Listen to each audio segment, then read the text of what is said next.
This police call for service got the officer behind the wheel fired.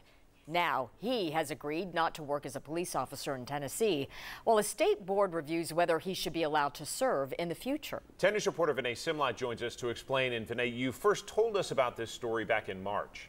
And John, Clinton police officer Chris McKinney was fired for putting a GPS scrambler in his car and lying about it. Attorneys say it's hard for an officer to recover after they've been found to be untruthful because they have to testify in court for their jobs.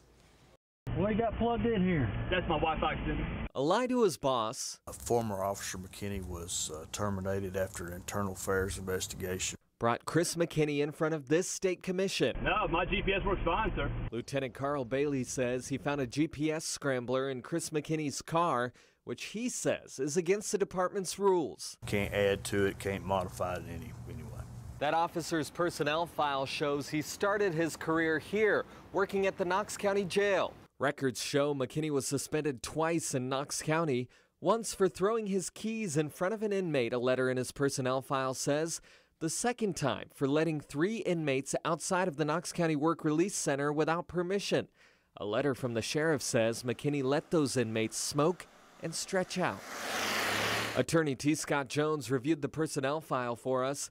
He says the Clinton Police Department would have known about previous discipline. When we look at folks, we look at how they are today, i.e. that they've matured and that perhaps they've moved past immature decision-making. As the state commission considers that officer's decision-making, the former officer's attorney says Chris McKinney suffers from post-traumatic stress disorder.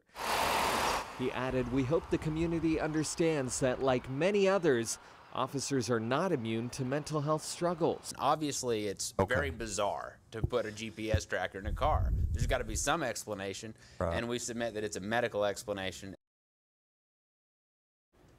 We left a voicemail asking the Clinton police chief why he hired Officer McKinney and if he knew what was in his personnel file at the Knox County Sheriff's Office. We have not heard back. Meantime, Chris McKinney will have a hearing in front of the commission you saw to see if he will still be allowed to work as an officer in Tennessee. Until that's resolved, his attorney says he won't work as a police officer. John, Robin? Vinay, thank you.